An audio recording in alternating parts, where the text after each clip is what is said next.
Hello, I think we're live. I'm pretty sure. There we go. We are live. Welcome. I'm so glad you guys are all here. We will just wait a few minutes for some more friends to join us. And then we will get started talking about the top 3 mistakes you're making at the IEP table. Hello to everybody who's just logging in. There is a link at the top of this page, or at the top of the screen here, to the IEP Parent Academy. The waiting list is open. We're going to talk more about it at the end today, but if you want to go ahead and save your spot, feel free to click on that.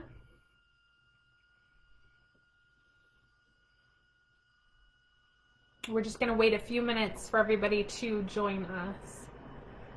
So bear with me. I hope everybody's having a good night.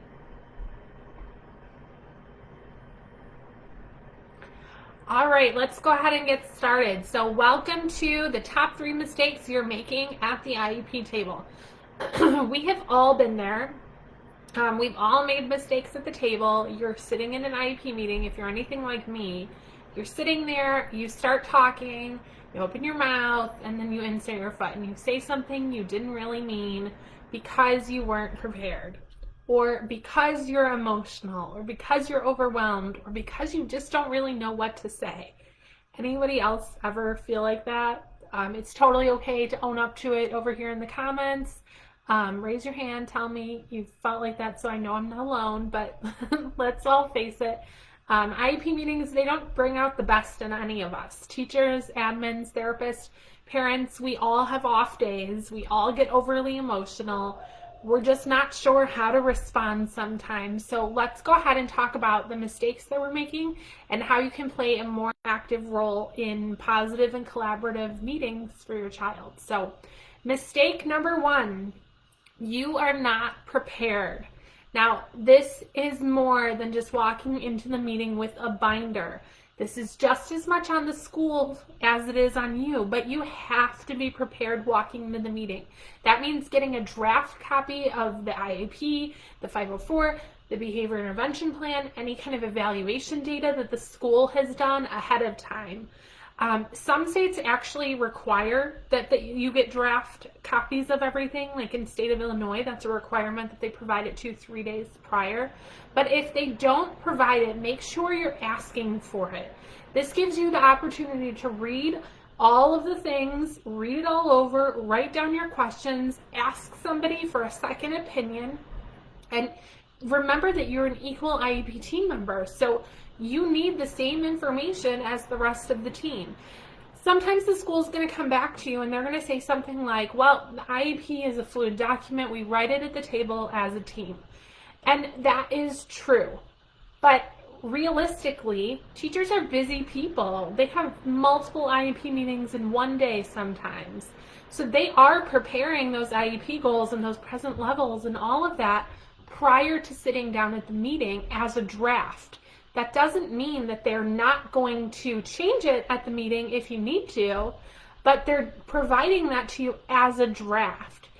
Feel free to let the team know that you have to have the information prior to the meeting, and if they can't provide that to you in a timely manner, you're happy to reschedule. Don't go into a meeting without a draft. It is a big no-no. The team does not want to reschedule. They have a lot of meetings. So if they know that it's that important to you that you're happy to postpone the meeting just so you can get that draft copy, they're more than likely to provide that to you.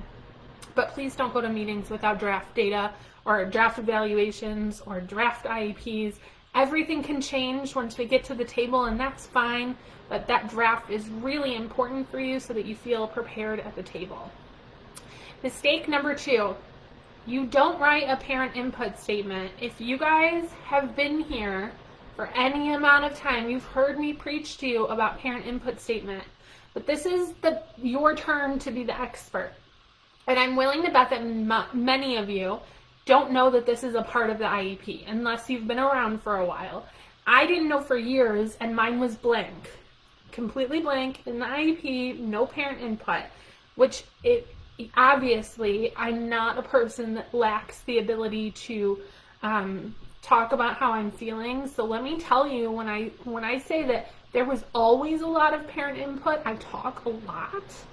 There was a lot of parent input, and it was blank in my IEP for years. I didn't know that this was in there, and I had no idea how important it was. You are the expert on your child. Keep that in mind. This is a huge opportunity for you to feel confident and prepared while you're making sure your concerns are addressed at the meeting. You want to keep it as fact-based as possible, and you'll want to tell them the team who your child is. What are they good at? What are their motivators? How do they learn best? What things are hard for them? What are your concerns? What are your goals? Again, you know your child best, so your input is so important. How many times have you sat at the IEP table with your notes and you have forgotten all of the things that you wanted to say? Yeah, I'm raising my hand because this has totally happened to me. IEP meetings are emotional for us as parents, and they're overwhelming. We don't speak special education language like everybody else at the table. So it's hard to keep up, and it's easy to feel blindsided at the table. We don't want to let our emotions take over and overshadow our input and our concerns and our goals for our child.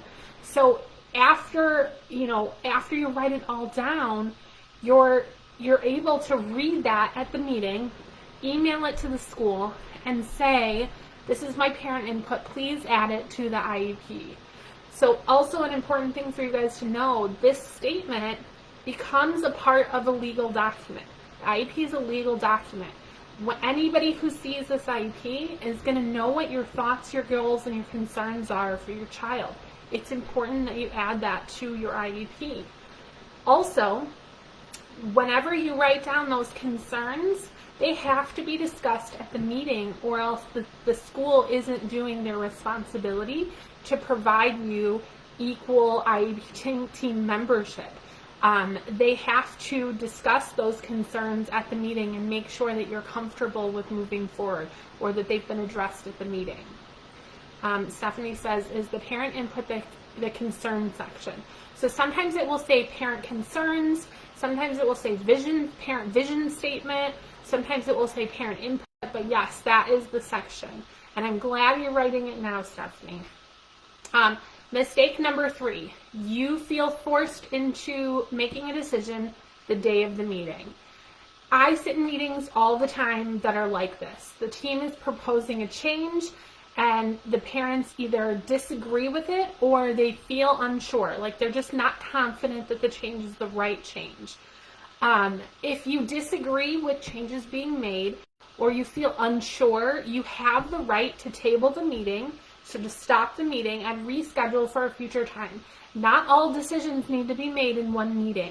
It is absolutely appropriate for you to take it all home, let it soak in, get a second opinion, tour the new placement, ask some more questions, re-meet if you need to, but you're an equal IEP team member, and so you deserve the same information as the rest of the team. So take a minute to think everything over and collect the data that you need to make an educated decision for your child.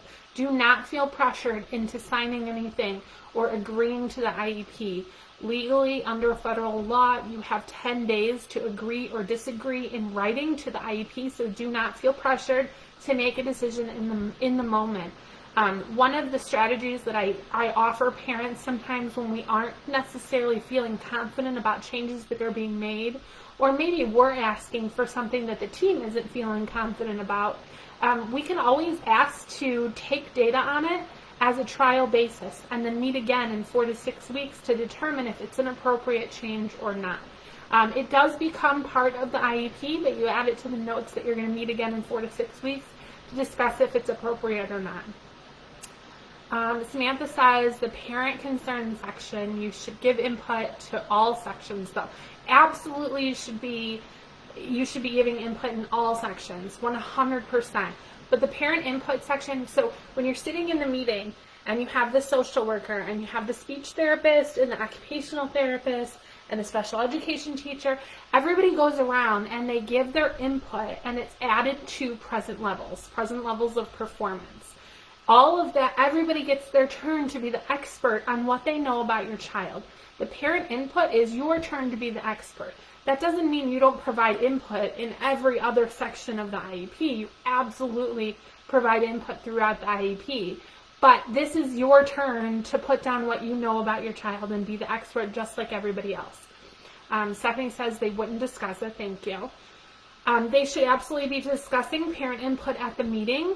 Again, just like everybody else gets a chance to go around and say their piece and what they know about the child, you get that opportunity also. Stephanie says, that also just happened to me. They didn't know I could end it. They backed me in their corner. I constantly said I wanted to schedule another meeting, and they kept going until I agreed to things that I basically had just disagreed to. Do not let them do that, Stephanie. You know your child best. And also, IEP meetings are overwhelming, so don't feel like you're backed into a corner. I have been there before. I've been bullied at the IEP table, and it isn't a good feeling. And I didn't know my rights at that time, that I could reschedule a meeting, and I didn't have to agree to things right now.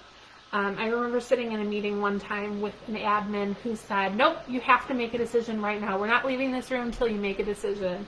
And I felt lost. Like when these are people who you're supposed to be positively collaborating with, so don't let them back you in your corner. Just stand strong and keep repeating yourself if you need to. I'm not sure, I'm not confident right now, I'd like to schedule another meeting. I'm ending this meeting right now, let me know when we can reschedule. I do not agree. And then follow up with that in an email in writing so that they know you don't agree and you want to schedule the meeting to finish it at a later date. I know there are a lot of you who are new to IEPs and it's super overwhelming. And I know that there are a bunch of you who are not so new, but you're probably overwhelmed too. I get it because I've been there as a parent. And one of the top questions that I get asked all the time is, how do I know what to ask for? How do I know if this IEP is good enough? So I created the IEP Parent Academy with you guys in mind. The IEP Parent Academy is an online course for parents where I teach you IEP basics, so all of that boring stuff, but we go beyond that. I'm putting it into everyday language for you. We discuss how you can be your child's best advocate, how you can provide input at each section of the IEP. I'm going to give you all of my IEP tips, my strategies, my secrets to getting what you need for your child in the IEP without a fight. The doors open March 1st and class starts March 15th, but the waiting list is open now. It's a go at your own pace kind of course because I know you guys are all busy just like me, but you're going to also get one-on-one support from me in the IEP Parent Academy Facebook group. I know you guys are spending hours Googling IEP stuff and trying to get more support for your child. So joining the IEP Parent Academy is going to give you all of that compiled into one place. So I'm so glad you guys came tonight. Please message me if you have any other questions or you need support in an IEP meeting. I am still accepting clients for February for one-on-one coaching, and I will talk to you soon. Have a good night.